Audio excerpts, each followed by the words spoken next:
Bom dia, igreja. O texto da leitura de hoje está em 2 Coríntios, capítulo 3, do versículo 1 ao 11. 2 Coríntios, capítulo 3.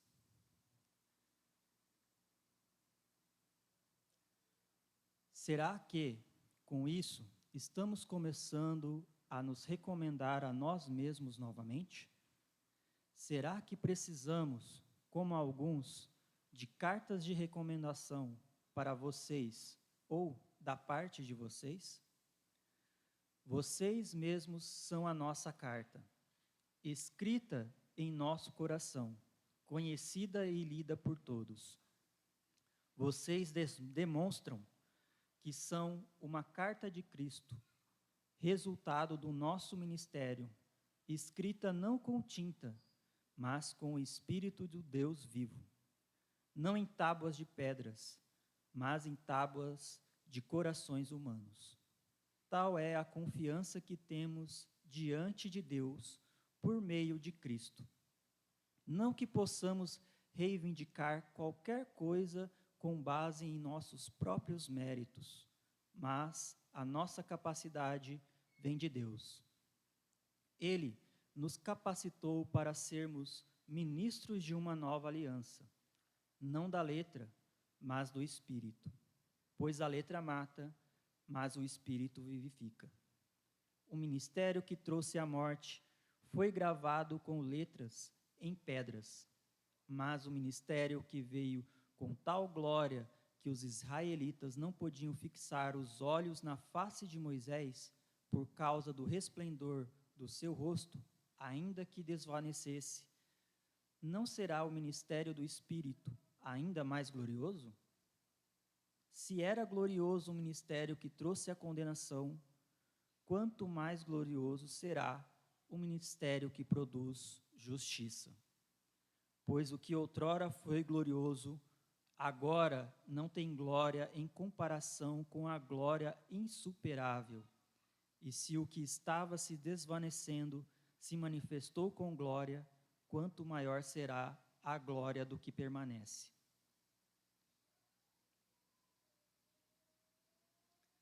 Vamos orar.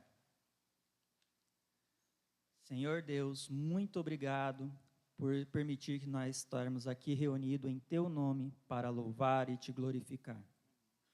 Abençoa, Pai, o irmão Augusto neste momento para que trazer a Tua palavra e que possamos aplicar todo o conhecimento e com sabedoria em nosso viver, para que possamos ser luz aonde nós estivermos, para Te louvar e Te glorificar e enaltecer o Seu nome.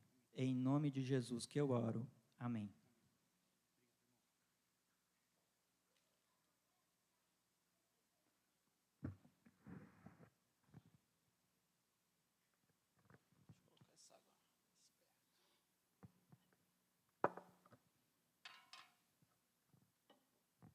Bom dia, irmãos, graça e paz, em nome de Jesus.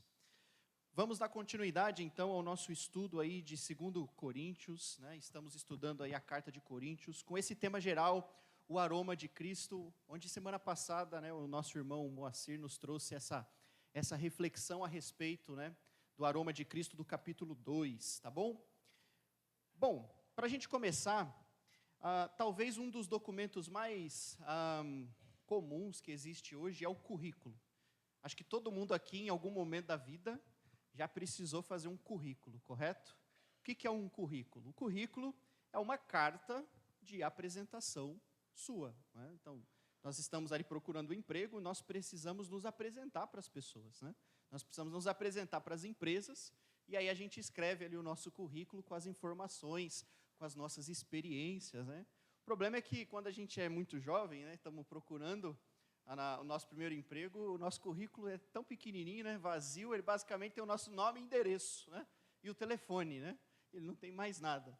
Aí eu tenho essa memória de quando a gente estava ali procurando o primeiro emprego, aí a gente vai aprender a fazer um currículo, geralmente quem ajuda a gente são os pais, então os pais geralmente ajudam a gente, e aí meu pai pegou o currículo dele e me mostrou, rapaz, aí um maço assim de folha, e você vai virando, você fala, rapaz, como assim? Você já trabalhou em todo esse lugar, né?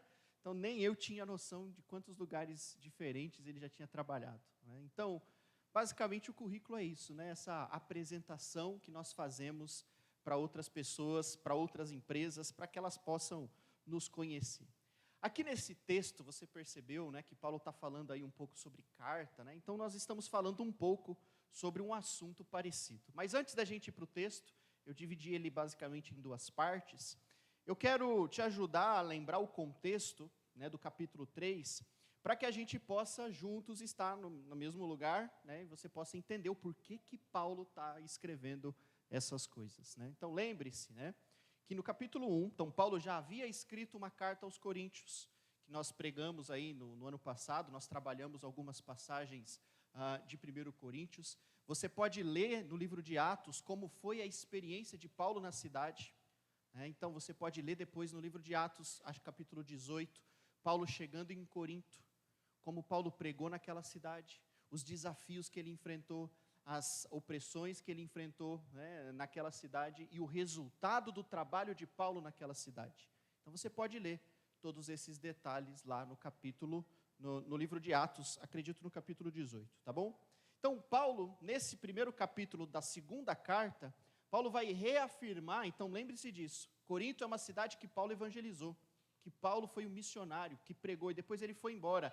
E essa igreja enfrentou ali algumas situações, teve algumas dificuldades em algumas áreas. E Paulo, com muito amor, com muita misericórdia, com muito, né, guiado pelo Espírito, ele escreve a primeira carta para ajudar esses irmãos nas questões que eles precisam resolver.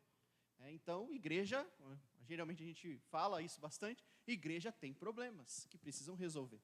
Mas com fé, com amor, com dedicação, né, Paulo vai escrever a primeira carta para ajudar os irmãos a lidar com aqueles problemas que estavam acontecendo. E aí Paulo agora escreve a segunda carta. Então, no capítulo 1, mais ou menos, você pode ler depois com calma o capítulo 1 e o capítulo 2, Paulo vai reafirmar aos coríntios a sua sinceridade. Paulo vai reafirmar o amor que ele tem para com aquela igreja, mesmo na dificuldade, né, nessa efetuação do trabalho na cidade de Corinto. Então, basicamente, Paulo vai falar isso no capítulo 1. No capítulo 2, Paulo vai explicar para eles a demora dele de revisitá-los. Então, Paulo tem o desejo de voltar àquela cidade. Então, quando você ama alguém, quando você tem pessoas que você ama, que você gosta, você não gostaria de vê-los com mais frequência?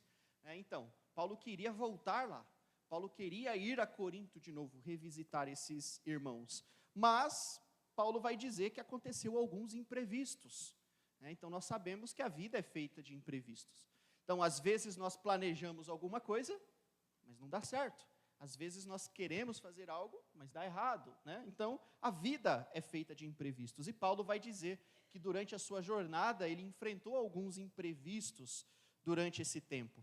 Só que é interessante que Paulo percebia que nesses imprevistos, Deus ia usando ele nos lugares onde talvez ele não tinha programado para ir, né? Talvez Paulo, em muitas cidades, ele não tinha talvez a intenção de ir, mas esses imprevistos levaram Paulo a lugares onde ele pôde pregar o evangelho também.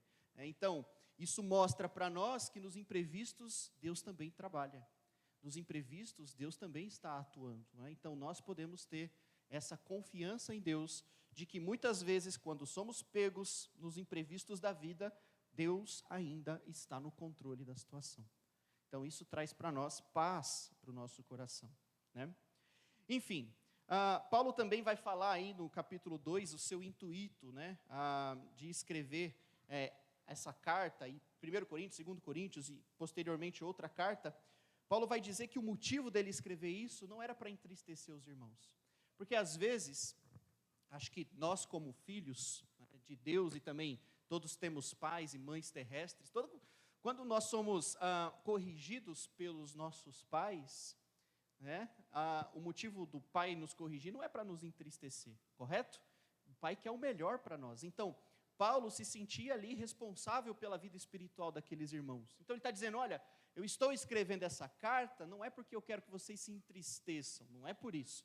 Não quero que vocês fiquem tristes, eu não estou escrevendo isso para corrigir, para deixá-los tristes, pelo contrário.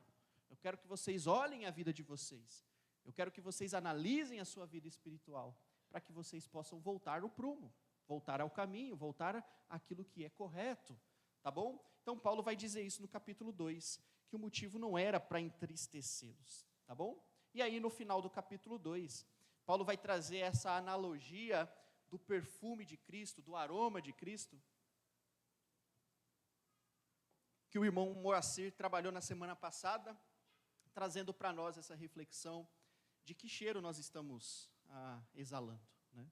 Será que estamos exalando o cheiro de Cristo, o cheiro de vida ou o cheiro de morte, né? Então, na verdade, essa foi a reflexão da semana passada. E aí, nós entramos no capítulo 3, onde Paulo, no verso 1, diz: será que com tudo isso que eu estou falando para vocês, né, estamos começando a nos recomendar a nós mesmos, né, novamente, será que precisamos, como alguns, de cartas de recomendações para vocês, ou da parte de vocês, tá? Um outro contexto para a gente poder se lembrar do porquê que Paulo vai escrever isso, a igreja de Corinto, parece repetido, mas era o problema da igreja do primeiro século. A igreja do primeiro século enfrentava o desafio de conviver com os judaizantes, e não era diferente aqui em Corinto. Judaizantes, né, judeus convertidos ao cristianismo, mas que em algum momento começavam a ensinar, né, para os cristãos, para os outros convertidos, que se eles não obedecessem às leis mosaicas, eles não seriam salvos, né? Então, os judaizantes ensinavam a continuidade, né, da lei mosaica, então que eles precisavam continuar seguindo os rituais, as cerimônias de purificação, os sacrifícios, como algo que levava eles à salvação. Então, esses judeus estavam aqui também, na igreja de Corinto. E Paulo também nesse capítulo, nesse trecho, vai trazer de novo o paralelo, né, comparando a velha aliança com a nova e mostrando por que a nova é superior, por que essa nova aliança é muito melhor, tá bom? Então, entendendo esse contexto, Paulo vai dizer: será que eu preciso escrever mais cartas de recomendação?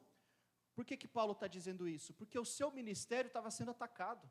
Esses falsos cristãos, esses falsos mestres, esses judaizantes dentro da igreja, eles constantemente, por Paulo não estar lá, por Paulo não poder se defender, constantemente acusavam Paulo de ser um falso apóstolo, de ser um falso ministro. E Paulo está dizendo: será que eu tenho que escrever mais cartas de recomendação?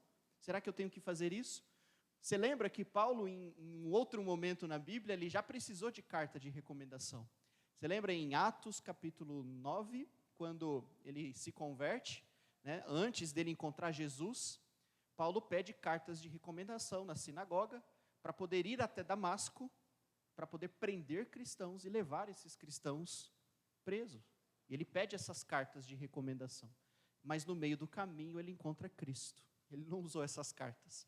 No meio do caminho ele encontra Cristo, ele se converte e ele se torna esse missionário, Paulo, apóstolo, que viajou o mundo pregando o evangelho. Mas Paulo não quer carta de recomendação mais. Paulo não precisa disso. E ele explica o motivo no verso 2.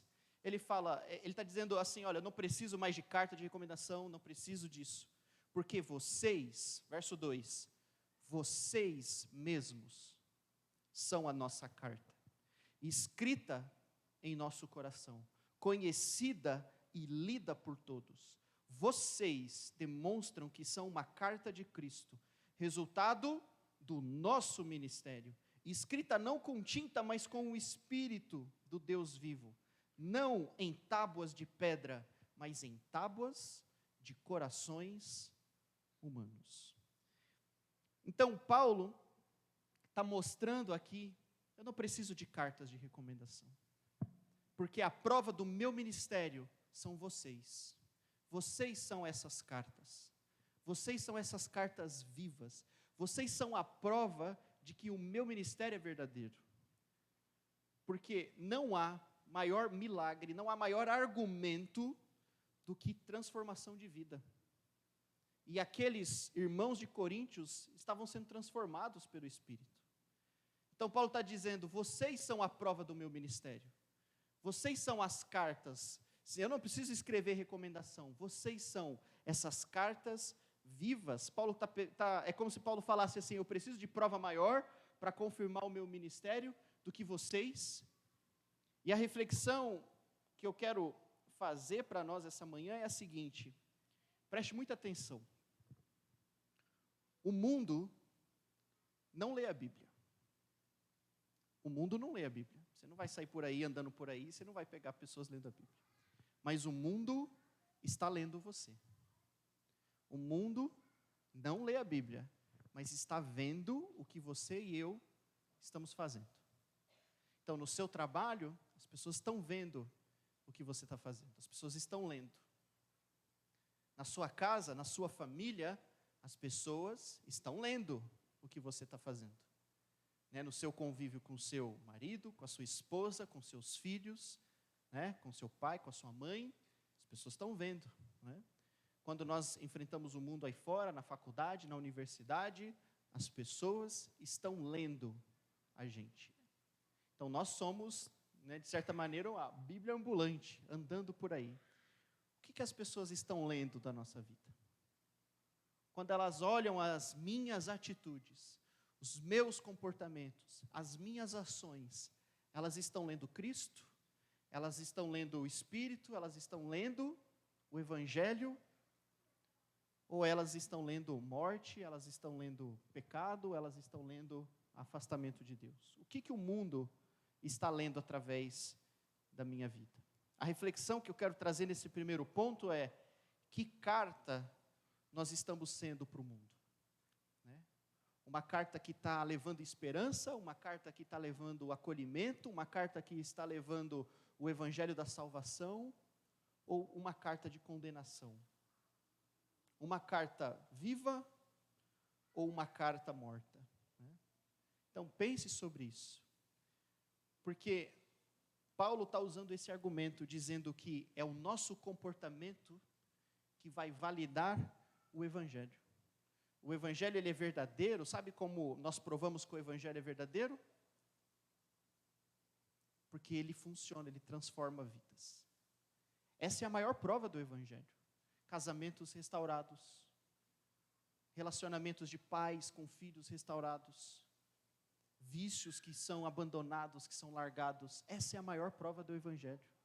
O evangelho funciona porque ele traz transformação, porque ele traz mudança de vida, mudança de caráter, mudança de mentalidade. E é esse evangelho que está dentro do nosso coração. Ele fala até assim, é interessante essa parte, ele diz no verso 3, no final do 3, essa carta, ela foi escrita não com tinta, mas com o Espírito dentro, mas com o Espírito do Deus vivo, não em tábuas. Então, Paulo está comparando com a velha aliança. Como é que a velha aliança foi escrita? Em tábuas. Lembra, em Êxodo, quando Moisés, Deus está fazendo uma aliança com Israel, quando Moisés sobe no monte, ele recebe de Deus a revelação, quando ele desce com tábuas escritas, a lei, principalmente ali os 10 mandamentos. Então Paulo está dizendo, nessa nova aliança, não em tábuas, mas no coração humano, mas tábuas de corações humanos. Então, olha que bonito, Tal é a confiança que nós temos em Cristo.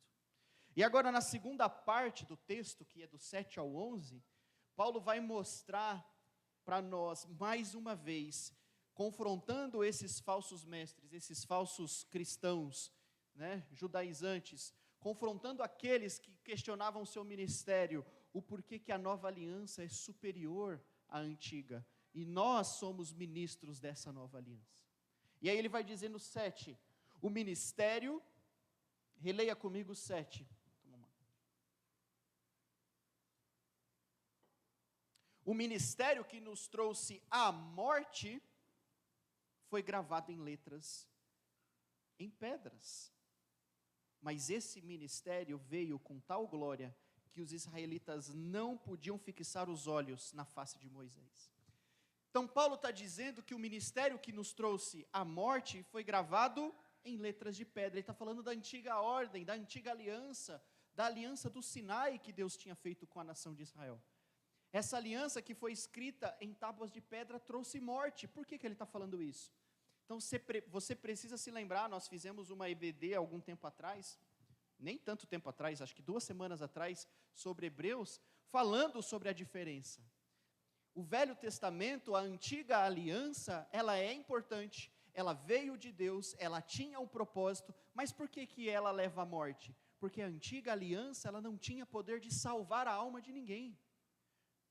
A lei, ela não podia salvar ninguém. Então a lei serve para quê?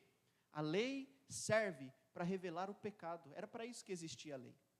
Então Paulo vai mostrar essa teologia lá em Gálatas, né?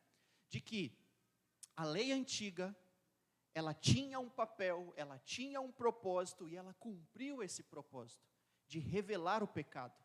E o pecado nos leva à morte. Mas o dom gratuito de Deus é a vida eterna em Cristo Jesus, né?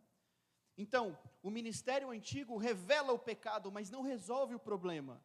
E aí ele diz, mas é interessante no 7 que ele diz, mesmo sendo um ministério que leva à morte, era glorioso, porque vinha de Deus, né?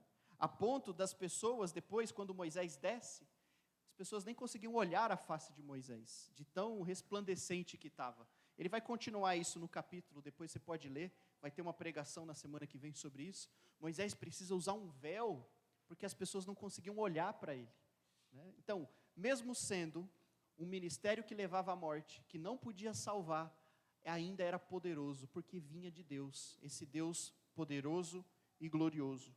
E aí ele continua, no 8, não será o ministério do Espírito ainda muito mais glorioso? Olha que poderoso isso. Se era poderoso a velha aliança, olha o novo então, porque é muito mais poderoso. Se a velha aliança deixou Moisés tão resplandecente que as pessoas não podiam olhar para ele, imagina o que o Espírito pode fazer na nossa vida. É esse novo ministério, é essa nova aliança que nós estamos inseridos. E aí ele diz, no 9, se era glorioso o ministério que nos trouxe condenação, quanto mais glorioso será o ministério que produz justificação. E é aí a chave. Porque é apenas nessa nova aliança que Deus trouxe justificação. Perdão. Justificação é tornar justo. Então Deus nos tornou justos diante dele. Mas não por algo que a gente fez que merecesse ser justificado. Por amor, por misericórdia, por graça. Jesus veio, como foi falado aqui na hora da ceia.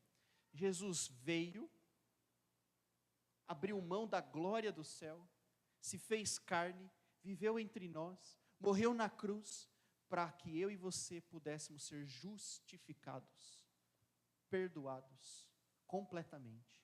O que a antiga aliança não podia fazer, Cristo fez por nós na cruz. E eu e você somos cartas, somos ministros desse novo evangelho, né?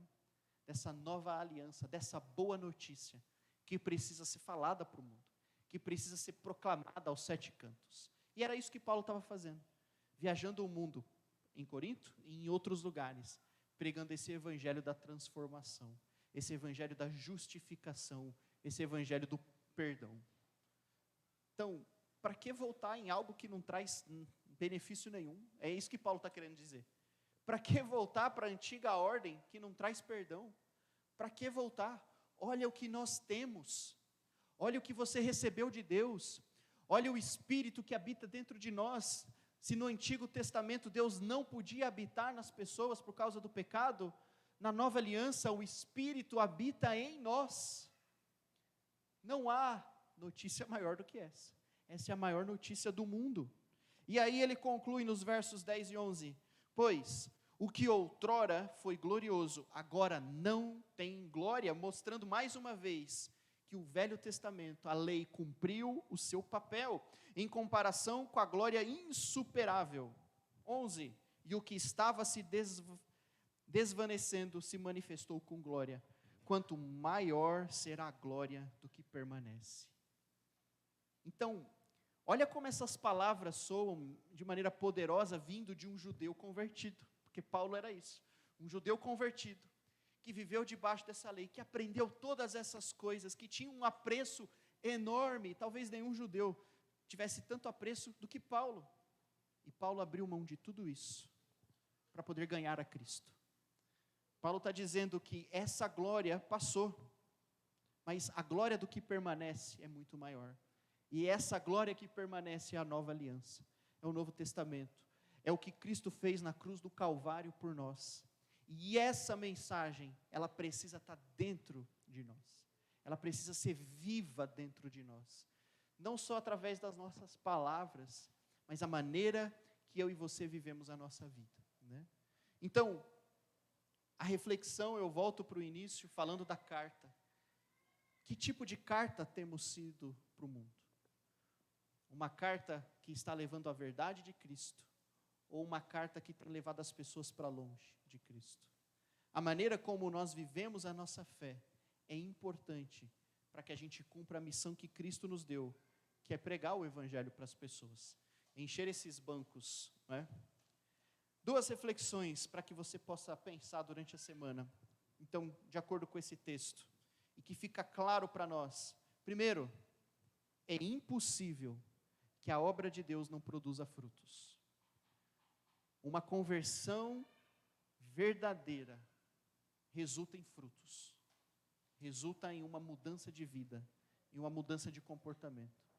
Então, na Bíblia, tem um monte de exemplo disso, começando pelo próprio Paulo aqui, né? Perseguidor de cristão, convertido, pregador do Evangelho. Mas nós podemos pegar Pedro, podemos pegar os outros apóstolos, né? Pessoas transformadas pelo Evangelho. Podemos pegar a nossa vida. Se você olhar a sua vida, de onde Cristo te tirou e da onde Cristo tem te colocado, você vai ver as transformações que Ele tem feito na sua vida. E a segunda reflexão é que nós somos a maior evidência da verdade de Cristo. Nós somos a maior evidência de que o Evangelho é verdadeiro, de que ele funciona, de que ele transforma de verdade. Então, pense nisso, medite sobre isso durante a semana. E desafio a nós, né, a sermos cartas vivas, não letras mortas, né, pregando o Evangelho de Cristo e agindo com amor às pessoas à nossa volta. Amém? Oremos. Obrigado, Senhor, por Tua misericórdia, Pai, e o Teu perdão. Nós reconhecemos, Senhor, que nós somos pecadores e carecemos da Tua graça e do Teu perdão, Pai. E pedimos que o Teu Espírito que habita dentro de nós continue o trabalho de transformar, Pai, de nos transformar segundo a imagem de Cristo, para que nós, Pai, possamos diariamente negar a nós mesmos e confessar Cristo através das nossas bocas e através das nossas ações. Que o Senhor nos ajude, Pai, a ser essas cartas vivas que testemunham, Pai, o Teu Evangelho para esse mundo. Esse mundo, Pai, que infelizmente não lê a Bíblia, mas está vendo, Pai, as nossas atitudes. Está vendo, Pai, a maneira que nos comportamos. Está vendo, Pai, o testemunho que damos. E que nós possamos, de fato, vivermos para Cristo todos os dias da nossa vida. Por tudo que o Senhor tem feito, Pai, nós te damos graças, pedindo bênçãos para essa semana. Livra-nos de todo mal, Pai, e nos proteja até o dia da Tua volta, ou a próxima oportunidade de estarmos reunidos mais uma vez pelo Teu nome. Por tudo que o Senhor tem feito, nós te damos graças em nome de Jesus. Amém.